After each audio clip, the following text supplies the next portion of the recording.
একসময় মাটির সোদা গন্ধে মুখরিত থাকত গ্রাম বাংলার প্রতিটি অলিগলি। মাটির কলস, পাতিলার শিশুদের খেলনার সে সোনালী দিনগুলো কি তবে শুধু স্মৃতি? কালের বিবর্তনে আর আধুনিক প্লাস্টিক পণ্যের দাপটে আজ অস্তিত্ব সংকটে আমাদের হাজার বছরের ঐতিহ্যবাহী মৃৎশিল্প।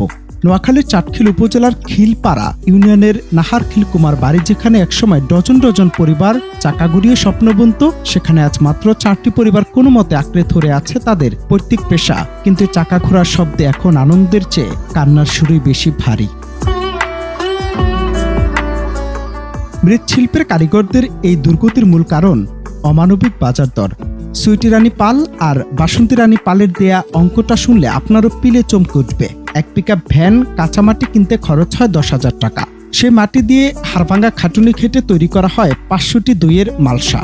আর অবাক করার বিষয় হলো, সে 500 মালসা বিক্রি করে জোটে মাত্র 10,000 টাকা।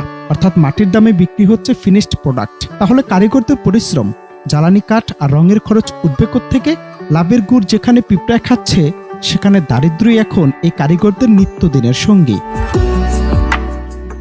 পেশা পরিবর্তনের হিড়িক লেগেছে কুমারপাড়ায়। সামাজিক মর্যাদা না থাকা আর আকাশচুম্বী দ্রব্যমূল্যের চাপে অনেকেই আজ বাধ্য হয়ে বেছে নিচ্ছেন অন্য পথ। বংশ পরম্পরায় চলে আসা এই শিল্পকে যারা এখনো ভালোবেসে ধরে রেখেছেন, তাদের জীবন যেন এক দীর্ঘশ্বাসের গল্প।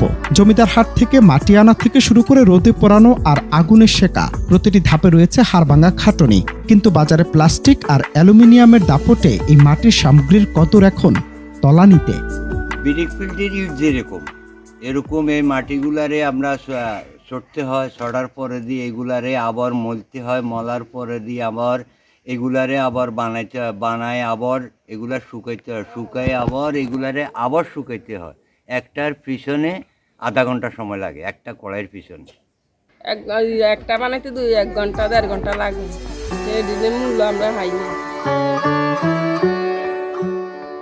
বাংলার এই প্রাণপ্রিয় মৃৎশিল্পকে কি আমরা চোখের সামনে হারিয়ে যেতে দেব? বিশেষজ্ঞরা বলছেন, এখনই সময় শিল্পকে অক্সিজেন দেয়ার। বিনা সুদে ক্ষুদ্র ঋণ প্রদান আর কাঁচামালের সহজলভ্যতা নিশ্চিত করতে পারলে আবারও ঘুরে দাঁড়াতে পারে নাহারখিলের এই কুমার পরিবারগুলো।